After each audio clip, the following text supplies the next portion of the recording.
And welcome into the Panther Pride Show here on TV 24. John Holder with the head coach of the Walter Wellborn Panthers, Jeff Smith. This is your weekly breakdown of Walter Wellborn High School football, and it's going to be a good breakdown this week for the Wellborn Panthers. On the road last week at Glencoe. It was Glencoe's homecoming. Big game, coach, in Class 3A Region 6. You needed a win. You needed a win in the region. You got both of those. You scored 40 points. You shut out Glencoe. Just a lot of positives coming out of that 40-0 shutout win over Glencoe. Well, very much, and for us to bounce back and have a good win like that on the road at Glencoe, that said a lot about the character of our team. The 3 previous weeks we went through a pretty good gauntlet of teams right there with Lincoln, Weaver, and Sachs, and then of course Glencoe wasn't as good as those 3 teams, but anytime you go on the road and play at Glencoe right there and can come away with a win, it says a lot. Well, as always, this Class 3A Region 6 race is midpoint of the season, so to speak, and it's wide open, and you're right in the thick of things. Absolutely. We just got to continue to improve, day by day and week by week, and then I think right there at the end of the season we're going to be right in the middle of everything. It was a big night for the Walter Wellborn Panthers, and we'll take a look at all the first half highlights coming up as the Panther Pride Show continues right here on TV 24.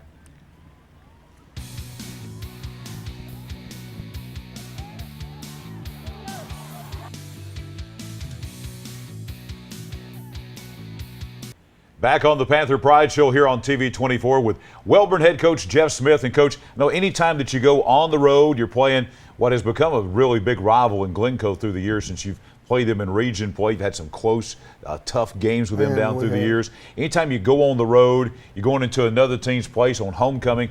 I know it's very important to get off to a good, quick start, and you certainly did that this week. Well, we talked to the players this week about that. We needed to have the first 5 minutes of the game was very critical, especially going on the road. We needed to come out to a strong, fast start, and we were able to do that, and it really made a difference in the game. Let's jump in right now and look at those first half highlights out at Wilson Darnell Field at Glencoe this past Friday night. Wellborn making their way on to the field here. Here's first half highlights. First play right there, we ran a buck sweep with the quarterback right there, and he broke it, 65 yards, and player had a good angle on him right there and got him at the 5-yard line right there. So we started out first and goal from the 5. Then Calvin Spinks right here carries the play in here. We ran a little zone replay, and he came in, and offensive line did a good job blocking. And right here, Harley Kendall comes in and makes a great tackle and causes a fumble right here, and Logan Brooks recovered it.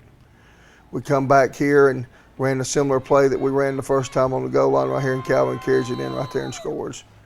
Another good blocking performance from the offensive line, and we're up 14-0 early in the game.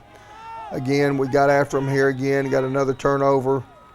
Again, Logan Brooks came up with his second turnover of the game right there.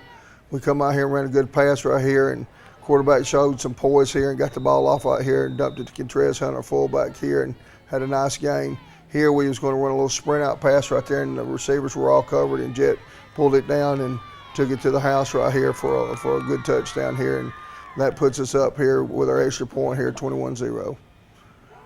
Again, they had a mishap here. They got down in our territory right here, and they had a fumble and was forced to punt right here. And you can see Calvin back here has a good punt return, and we had some good blocks in front of it right here. And that was a good job of Hardy right there, not clipping on the play right there. And I think if Calvin could have just kept his balance right there, he could have carried that on to the house.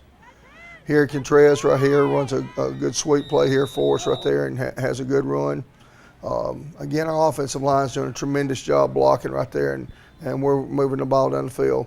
This right here, we ran some motion here in the pass, and you see the quarterback got his feet set right here and found an open receiver, and we scored, and we go up 27-0 right to start the second quarter off.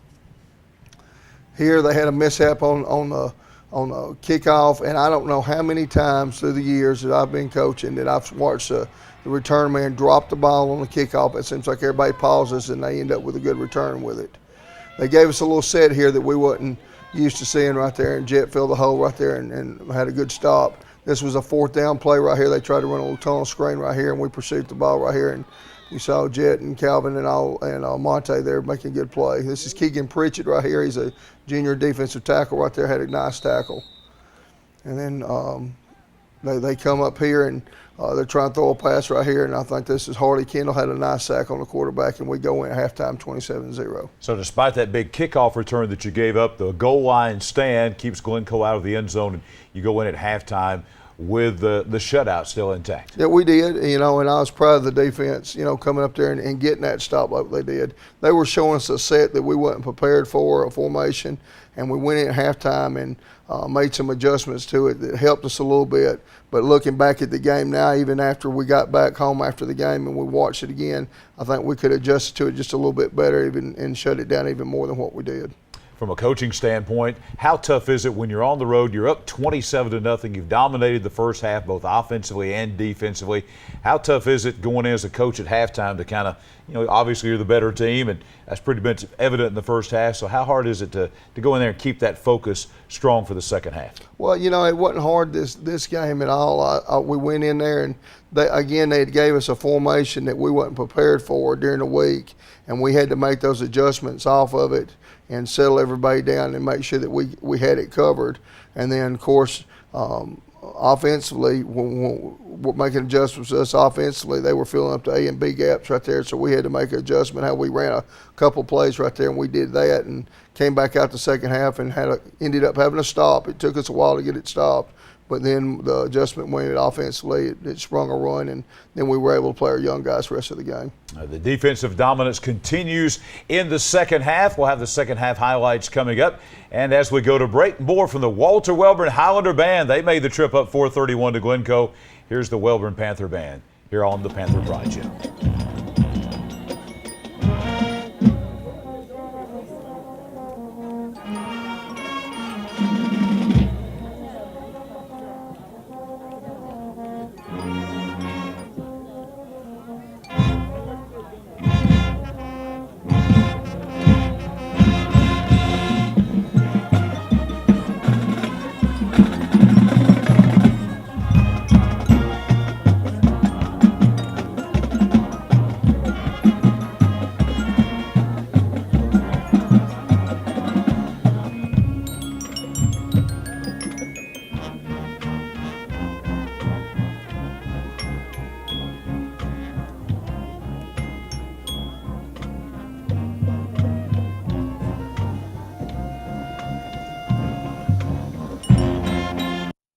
And the Wellborn Pride Show, the Panther Pride Show, I should say, with Walter Wellborn head coach Jeff Smith continues here on TV 24. First half dominance by Wellborn, particularly coach on the defensive side. We saw that goal line stand and just totally shutting down the Glencoe offense, and that continued as we take a look at second half highlights. It did, now they came out there in this formation here and was hitting inside. We loaded it up outside to keep them from running a sweep on us, and they were hitting inside on this play right here, and they was making some yards on it.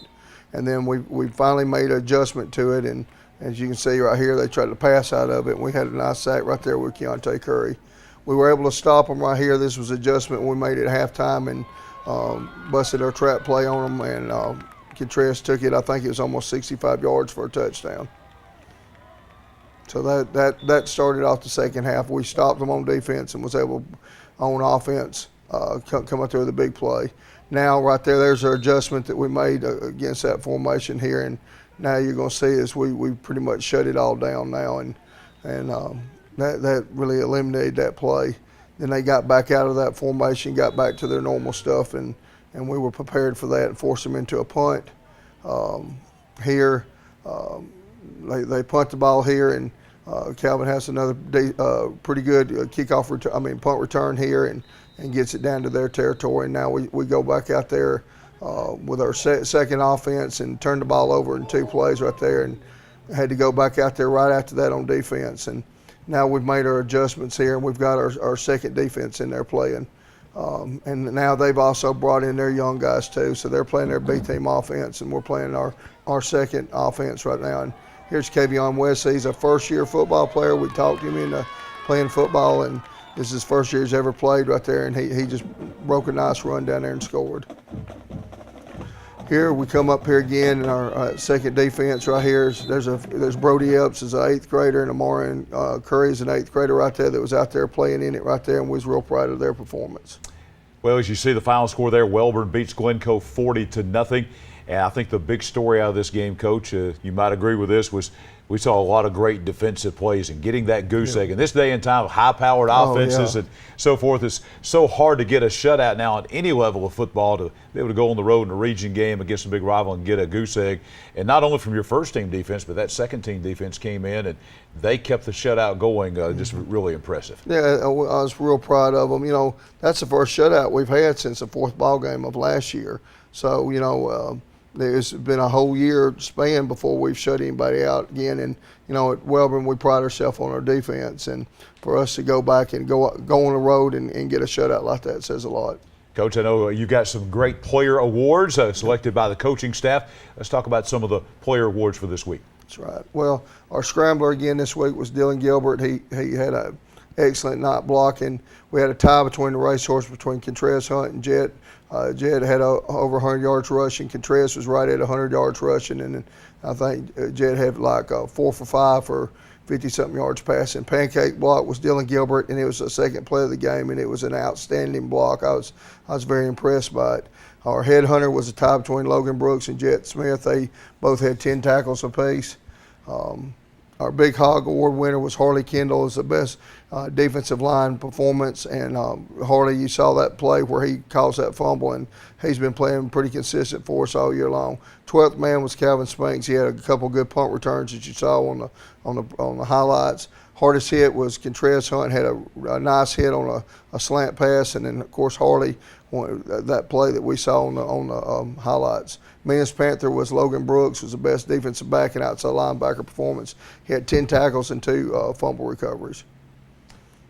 Offensive Player of the Week, I like seeing this right here because we're tying players for it. Offensive Player of the Week was a tie between Jet and Dylan Gilbert, an offensive lineman and the quarterback. The Defensive Player of the Week was a tie between Logan Brooks and Harley Kendall, and those are the 2 young men we'll have here on our show today. We're going to meet those 2 young men coming up in just a couple of moments. Coach, as we take one look back at the Glencoe game, what is the big takeaway, I think, from the game coming out of Glencoe?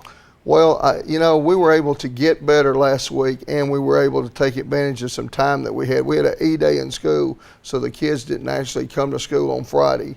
And then so with the heat being like it was last week, we brought the kids in before school on Thursday and practiced before school even got going. Then they went to school on Thursday, and then Thursday afternoon they were able to go home. And I think that point right there, that rest that they had Thursday afternoon up until Friday when we met the kids back Friday at 1:30, I think that made all the difference in the world. I think we recovered from those games that we had, and then we were able to go out there and play Glencoe and look fresh doing it. Yeah, certainly a good-looking team and a good-looking effort out there on Friday night as Wellborn beats Glencoe 40-0. When we come back on the Panther Pride Show, we're going to meet those co-defensive players of the week for the Wellborn Panthers. That's next here on TV 24. And we're back on the Panther Pride Show, taking a look inside Walter Wellborn High School football. We got a couple of the Panther players that were a big part of that shutout win at Glencoe on Friday night. Co-defensive players of the week coming up. Harley Kendall, number 64 right here. Logan Brooks, number 20. Guys, welcome in. Glad to have you with us on the Panther Pride Show. Thanks for having us. All right, well, we'll begin. I guess we'll begin right here with you, Harley. Just talk about the getting a shutout. I know every team that's a goal, but as we talked with Coach Smith about doing, you know, this day and time, high-powered offenses and things like that, it's a tough thing to do, so quite an accomplishment to go and get a shutout Friday night. Yes, Tell us sir. about that. Coach told us to come out, bring the intensity up first 5 minutes, and that's exactly what we did with me causing a fumble first defensive play and Logan recovering it. And right after that, our offense pounded again for the score. Logan, bring you in at this time. I think one of the big keys of the game is you had the big lead, but you know Glencoe had that big kickoff return, and they were deep inside the territory, and then you guys with a goal line stand. And you know, I think that's one of the most, to me, it's always been one of the most exciting things about football is when a team is able to put a goal line stand up. Talk us through that goal line stand. Well, we just do what Coach told us to do. We executed. We on the line, you know, we blocked and got, and we just executed up front and tackled. Absolutely outstanding. When the second team guys came in, I know we had some B teamers and things like that came in. Harley, are you guys over there saying, "Hey, we got it. We've worked hard now to get this shutout. You guys don't give it up." Is that something you're encouraging the younger guys to do? Yes, sir. We would make sure that they do their best out there, especially. because we worked hard. They got to work harder because they finally have a chance to play on Friday nights. They just got to do good. Keeping that shutout intact. Logan, talk a little bit about the Coach Smith mentioned about the tradition at Welborn is being hard-hitting, being a hard-hitting team, both offensively, defensively, special teams, all the way around. Just that mentality of being a Welborn football player, and I assume you've been to Welborn all your life, you're a Welborn guy, and being a hard-hitting team. Tell us about that. Well, Welborn's always been a hard-hitting team, you know. They go out there on Friday night, and everybody's like, well, we're going to play Welborn. They're going to hit us hard, so be ready. It's always been like that over years. Absolutely. Now, let's talk about the rest of the season. That was a big win, getting a region win on the road. You step out of non-region now. Halfway through the season, what you guys think about this team? Things coming together. It seems like you probably played your best game of the season on Friday night, it looks like. There's more to come with that. Friday's down the road. But our offense is just, we have so many things to do on our offense now. And our defense is just getting better as we go. I feel like our defense, as we go together and keep going through these games, that we're coming together stronger. In the front line on offense, I think we're coming together and being able to drive the ball more and be able to do more stuff up front. Well, guys, congratulations on being selected as the Defensive Players of the Week this week and a shutout win over Glencoe. Again, these two great Panther players here with us, these co-Defensive Players of the Week, Harley Kendall, Logan Brooks. Guys, thank you for being with us here on the Panther Pride Show. Thank you for having us. More of the Panther Pride Show as we continue here on TV 24.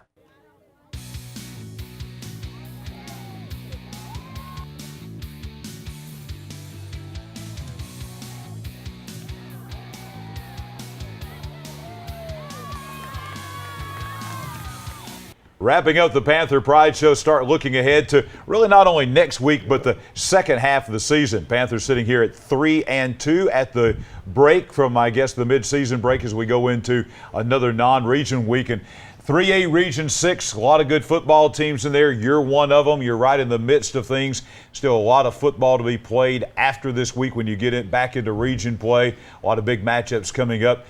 Just kind of your assessment of where you are as far as region play goes. Well, I think we're right in the middle of it. You know, this is a good time for us to have a non-region game. That'll put us right at the midway point. You know, it's hard to believe that more than half of the season's already over, and we'll play this game Friday night, and then we're down to the 4 last region games at the end of the season. It's just hard to believe it's went by that quick. Hey, you look at that region right there, and there's some teams you're tied as far as the region record goes with BB Comer. You play them.